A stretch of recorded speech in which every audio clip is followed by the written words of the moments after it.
ESPN.com NFL Insider. He was one of the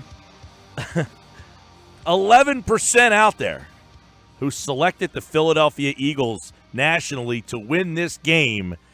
And KC Joyner joins us now on the Sports Bash on 97.3 ESPN. KC Joyner, the Eagles are going to the Super Bowl. It's not honestly. When you looked at the tape and things going into the game, I was surprised. Not surprised that they won, but 38-7. The dominance was just was awe-inspiring, and it says a lot for where this team is. This team's got a good chance to win this game. Before we obviously dive into that, which we will have plenty of time to talk about, I want to ask you about the Minnesota defense that we heard so much about. Why did the Eagles not have trouble with that defense? I did an analysis for ESPN's Insider section on grading the front sevens of all 8 divisional playoff teams. And the Vikings ranked, I believe it was 7th out of the 8 teams. Only the Patriots had a worse-rated front seven. The problem for them was they ranked 31st this season in my good blocking rate metric, which means teams could run against them consistently well. And they were, I believe it was 18th in pass pressure rate. This was not a team that got a great pass rush. I think Peterson went into this game knowing I can dominate this front seven of my offensive line and dictate to this defense in ways that other people have not been able to do. For the most part, the Philadelphia Eagles have been able to run the ball really well and just kind of been a balanced attack team here. Why on Sunday, they did run the ball 30 times. They didn't run it great. Why were they able to have so much success in the passing game? Because they've got superb pass rushing and all of that. When you look at the numbers for in this game for pass protection, because it's one of the things that was going into the game. It's like, the Vikings are going to be able to get a good pass rush, and the Eagles have kind of struggled in pass rush. In this contest, the Eagles actually were pressured only on 32.4% of plays, but it took the Vikings blitzing 41% of dropbacks. 41% of the time, the Vikings were sending extra defenders. They knew after a time, we have to send extra people to get any kind of pressure. And when you're blitzing that much, you're putting that much pressure on your secondary, and it paid off badly for the Vikings. Yeah, and one of the areas where we were talking, Pete, about the tight end. They're supposed to be one of the best teams in the league against the tight end. Casey, during the game, after Ertz, because Ertz, 8 catches, 8 targets. Every time they found him, it was a catch and a significant catch. I turned to the guy next to me and said, I thought the Vikings were supposed to be good against the tight end. What happened, Casey? I mentioned it last week. I said that the Eagles should just keep throwing as many passes to rotate those tight ends in to put that kind of pressure on Minnesota, because Minnesota, they're supposed to be this dominant defense, but a lot of the defensive dominance came from the idea that their offense was second in the league in time of possession. And when you started doing the breakdowns, you go, they're not as good as stopping the tight ends people think, and it stays away from the cornerbacks too, that their cornerbacks are supposed to be these great corners. And by the way, the Eagles showed that wasn't quite the case in this contest as well. But I thought that they should go to the tight ends as often as possible, because out of all the matchups, that was the most favorable. And that's exactly what they did. They said, we're just going to keep going there because we don't think you guys can stop us as consistently as you can stop our receivers on the outside. It's funny you say that, because last week I talked about on the show, and I opened up the show today by talking about the Eagles and Vikings had these two defenses that were, statistically speaking, 1 and 3. Minnesota 1, Philadelphia 3. But you only get a 16-game sample size to create those statistics. And of those 16 games, Casey, the Vikings only played 5 playoff teams. The Eagles only played 3. So sometimes are those statistics not a real good indicator of who you are? So in other words, were the Vikings not as good potentially as the statistics explain that they were? I think they definitely weren't. Again, 31st. Because you did say last week that you thought their pass rush was weak and that they were a little overrated in the secondary. The secondary was, and their run defense, again, 31st in good blocking rate. Good blocking rate measures how often an offense gives its ball carriers quality run blocking. It's really important because ball carriers are 4 to 5 times more productive when they get good blocking than when they get bad blocking.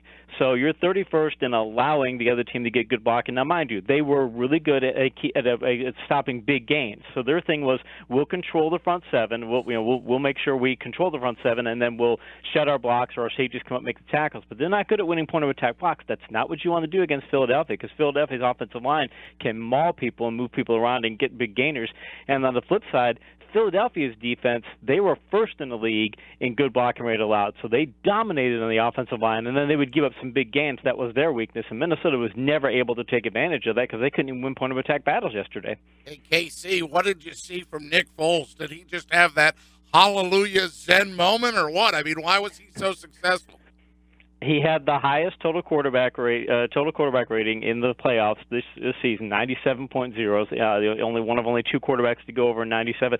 And the funny part about that is 10 games, 20 quarterbacks going into, for the playoffs. Nick Foles, his first game against Atlanta, he was 18th out of the 20 quarterbacks in total QBR, and he's first in quarterbacks yesterday. The thing is, he only threw 8 vertical passes. All the downfield passes, all the downfield success that he had, to think, wow, he just did a fantastic job. And if you didn't know it, you'd think he threw a ton of passes. He's 5 of 8 on the vertical passes, but he got 187 yards, averaged 23.4 yards per attempt on vertical passes. That's by far the highest in the playoffs. So the thing is they ran the ball, and then when the Vikings came up and said, hey, we're going to have to stop the run, finally they said, we'll go vertical, and we'll beat you big time on vertical passes. Yeah, I mean, he connected yesterday with the flea flicker. I mean, but he has to, forget the fact that the flea flicker, that's a ball that he throws perfectly to Torrey Smith, who, by the way, has had his moments of the drops. He had a drop early in the game. Casey, they took a shot down the field early, and you can make an argument that Smith should have caught that ball, and then he makes the throw 53 yards to Jeffrey. I mean, you talked about it the last couple of weeks that he had not been very good in the vertical pass game. But this week, and he bought time in the pocket on that play. Oh, the way that he moved. That impressed me. I mean, because if it's Carson Wentz and he buys time, Casey, to make that throw to Alshon Jeffrey, then you think, all right, that's what Carson Wentz does, extend plays. But Nick Foles being able to stay alive long enough, I mean, granted, Alshon Jeffrey was wide open. It was a blown coverage, but just his ability to stay alive long enough to get the ball there. They only got if you measure quarterback contact rate, which is how often a team hits the quarterback, the Vikings only got a 5.9% quarterback contact rate. That's terribly low. It's the lowest of this weekend. I think it's the lowest in the playoffs. So the Eagles also. Funny thing is the time in pocket. The amazing part is that the Eagles only had 2.3 seconds time in pocket, which is not that high. It was the third out of 4 teams this weekend, so it wasn't that high. But that was because he's throwing so many short passes. When he wants to go on vertical passes, he got a lot more time in the pocket. So if it's one of those things where if you look at the overall stats, you go, boy, he didn't get that much time in the pocket. But if you look at how many he got on the vertical passes when they did want to go deep, he had all the time he wanted. KC Joyner, ESPN.com, NFL Insider here. On the flip side, a lot of people didn't believe in Keenum. He had a great year, but ultimately, did it all come catching up to him? Did it all come crashing down, or was Case Keenum not the problem? I'll tell you a quick story. Minnesota Vikings back in the day, back in the Bud Grant days. Bud Grant used to show his players that he was always composed. He would never lose his cool. And he always said that he did that because when he was a player and he played in the NFL and the NBA, he and the other players would see the coaches and they would take their cue from the coaches. Coaches are panicking, we're going to panic. That's important because the Vikings about 6-7 weeks ago, they said, we're going to go ahead and think about benching Case Keenum. We're thinking about putting Teddy Bridgewater there instead because we just don't trust Keenum because he makes too many risky passes. I think when the coaches said that 6 or 7 weeks ago, it gave the players their cue to say, oh, wow, we can't trust Keenum. And every time Keenum made a mistake, the team would start to fold its tent. You saw that against New Orleans when he made that crazy pass that Marcus Williams intercepted, turned the whole game around, and they were lucky to win that one. And when he had the interception in the first quarter, not his fault, he got hit, and it affected the pass, but I still think that when the Vikings players saw that and saw Keenum making what they considered to be a mistake, because you can't really tell if it got hit unless you saw the replay, when they saw that, I think the Vikings players said, this guy, hey, our coaches told us he can't win the game for us, and I think it closed the whole thing for him. For them, if they shouldn't bring Keenum back next year, because if they've got that many doubts in him, if the team does, there's no reason you should bring him back. Where did the Eagles on defense give him problems? They gave him problems by pass rush, for one, and for two, I also thought it was brilliant on Peterson's part to say, we're going to get into a shootout game. I figured maybe after Atlanta, okay, they got Atlanta, they go to Atlanta and they make getting into a slugfest, which Atlanta shouldn't have gotten into because that wasn't a good matchup for them. And in this contest, I think Peterson said, we're going to make you have to throw that football. Because they got the 38% pass pressure rate on Keenum, and he's a guy who collapses under pass pressure rate. I just figured they said, we're going to make you throw the football. We're going to get pass rush in your face. We're going to make you make mistakes because we know your teammates and your coaches don't really believe in you. And it's brilliant on Peterson's part to do that. So you think that Peterson, for the second, because I talked about it earlier, we said that, he undressed And Quinn last week, and I thought he just absolutely took apart Zimmer yesterday.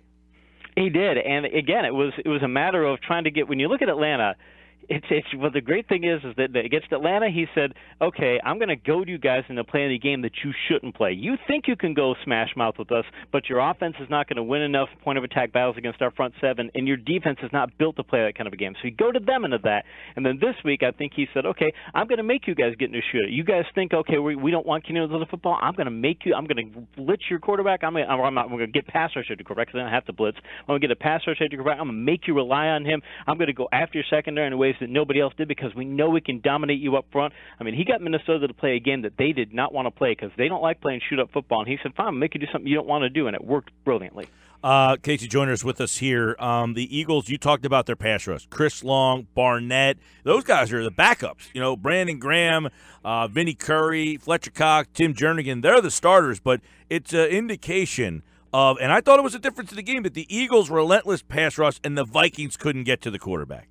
Yeah, the Vikings couldn't. Again, the Vikings only got quarterback contact rate 5.9%. They were only hitting the quarterback on basically 1 out of 20 plays, not any at all. And the pass rush pressure for the Eagles got pressure on 36% of plays, and they only blitzed 10% of the time. Only 10% of the time. They didn't have to blitz at all in this contest, and they were still getting tons of pass rush pressure. That 36% league averages in the high 20s, I believe it is, and that's the second highest number in the conference championship round. So, I mean, the Eagles were getting tons of pass rush without having to get out the passer. And the beautiful part is also 36% pass pressure rate.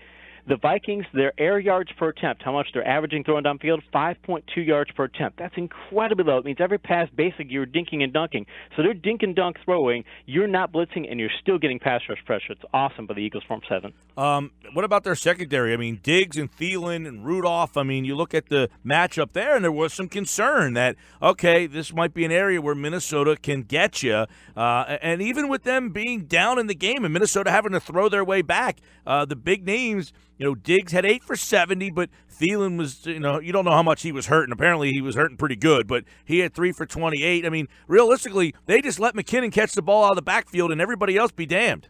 Yep, and Keenum averaged 10.8 yards on vertical passes but they only threw 12 vertical passes. That's the thing; it's not that many. Given the situation they were in, only 12 vertical passes. I mean, Brady yesterday threw 17 vertical passes against a much stronger, or at least a stronger defense in the secondary, or as strong as Minnesota's was. But Minnesota only throwing 12 vertical passes. I think the Eagles said, "We're taking away your vertical passes," or actually, I think what they said is, and this is again where I think that they got into in the Minnesota set. I think they said, "Fine, Keenum, you go ahead. If you want to throw a dink and dunk passes, we'll go ahead and stop it. But if you want to throw vertical, we'll stop it. We're going to take some. We're going to be able to intercept passes. We're going to go after passes. We're going to get you. Going to get our pass rush after you." And I think Minnesota said, "We just don't trust Keenum to throw vertical no matter what." Again, I think it's a matter of Minnesota they didn't trust Keenum, and Philadelphia made them have to trust Keenum, and it worked against Minnesota in about 6 different ways. Yeah, and it was similar to what happened in the New England game. I mean, they let Bortles, who had a good game statistically speaking, but I mean, you're watching that game saying they're not taking any shots. New England saying you could do what you're doing all day long because we don't think you can get up and down the field. It's kind of like the old Jim Johnson is, we'll give you a lot of yards, but you're not getting points on us. No, and the thing is remember Bortles in the Buffalo game? He had that horrible game. He still averaged 9 yards per attempt on vertical passes against Buffalo, which is a terrible number, but that's what he averaged there. Against New England, he averages 8.7 yards of vertical passes. In other words, New England basically said, "Look, we can throw that dink and dunk passes. That's fine." And they got the front seven figured out early on. They were getting run on pretty well, and their front seven's been terrible against the run all year. But they got that figured out. Just bring extra bodies in there, and we're going to make you throw vertical. And I don't think the Jaguars wanted to trust Bortles to throw vertical, or when they did have him throw vertical, like in the fourth quarter, it was run the ball, get 1 or 2 yards on first down. At second and long, now you're throwing vertical. Yeah, now you're throwing against a stacked deck, and that's not what you want them to do. But that's what they made Bortles do. Said, "Fine, we're going to make you do things that you don't want to do." So, brilliant on the Patriots' part as well. Hey, Casey, in the end, statistically speaking, Minnesota had the best defense. But knowing what we now know, would you say Philadelphia's got the better defense? Yes, going into that ESPN Insider article I mentioned, going into the divisional round, the Eagles were number one among front sevens, and it wasn't close. I think I could have set the system up in a way to make them rate even higher than they did, and they're already number one. I grade them out there, and then their secondary is better than people give it credit for. They didn't have the cornerbacks that Minnesota had, and they didn't have the cornerbacks that Jacksonville had. But as we saw yesterday, if you can block up front, if you can stop people from pass rushing you, you can go after those cornerbacks because they can't cover forever. So I think the Eagles have the kind of pass rush that's going to make it really difficult for New England to get anything going offensively because they can get after the passer and not have to bring extra people in the secondary. You had a bunch of different plays yesterday that really could have been the game changer. You had the Patrick Robinson interception with the Chris Long, getting the pressure, forcing that interception. You had the strip sack from Derek Barnett. You had the Corey Clement on third down, on 3rd down and 6, he breaks a tackle and gets 8 yards. They end up scoring on that. He also had a big block on the Blunt touchdown. He had the Blunt run where he just runs through Zendejo, and Zendejo never ended up coming back in the game. Where do you think that game was won? I still think it was the Robinson interception because they just looking at it, you could see the Vikings. They went down and scored in that first drive, and everything's going great. And then after that pass, I'm telling you, that team 6-7 weeks ago, and that coaching staff said we believe so little in this guy, even though he's delivered us win after win after win. We're going to take this quarterback who blew his knee apart a year and a half ago, and we're going to bring him in here, even though he's got to be rusty as heck. We still think he's the better quarterback. I think that set the whole tone for the rest of their season. And the minute he made that mistake, and again, that wasn't a mistake on his part. He got hit when he threw. It's going to happen. It's not like he made a risky pass. He just got hit. But I think the Vikings players, that was the play right there. They said Keenum can't do it, and I said it set the tone for the rest of the game. Yeah, and Minnesota's in a tough spot, guys, because all three of those guys are free agents. I mean, they have to make a decision. Do you bring back Bridgewater? Do you go to Bradford? Do you sign Case Keenum? I don't know what yesterday did for the front office making the decision on Keenum, but I'm not envious of their position. If I'm them, I throw in the towel on Keenum. If you're thinking after he delivers you 7 wins in 8 games, or what was it, that fantastic run they had, if you think that he's not your quarterback at that point, and you're saying, boy, we ought to bench him and things, get him out of there. Make Bridgewater your starter. Make Bradford your veteran backup who can come in and win games. Go with those two and let Keenum hit the market because I think that this game and the last 2 games have shown that the team takes the cue from the coaches and they don't believe in the guy. Let's flip to the AFC game real quick here. And obviously, I mean, Brady carries them back much like the Super Bowl. Not quite on that level, but he just got red hot. And Jacksonville, with this great defense, with 2 teams that their calling card was defense, their defenses let them down. Yeah, the Jaguars talked after the Pittsburgh game. Everyone said, we're the greatest defense ever. We're going to the Super Bowl.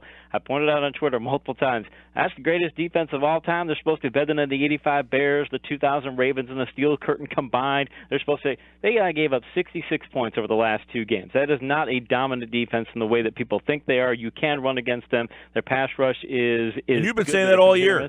Yep. They're really good, but they're incomplete. And – again, you can go after the corners if you give the quarterback enough time. And the Patriots yesterday, pass pressure rate, I mentioned that metric. Pass pressure rate, the Patriots had the best pass pressure rate in the championship round. They only allowed an 18.6 pass pressure rate, easily the best of the round. And it's just if Brady can get 18.6% in the Super Bowl, they'll win that game. Because in fact, if you give him 18.6% pass pressure rate in most of his contests, he'll tear a team apart because you've got to get better pass rush than that. And in the end, Amendola has a great game. Brady, throws him back in the game, but you got to give credit to the Patriot defense too.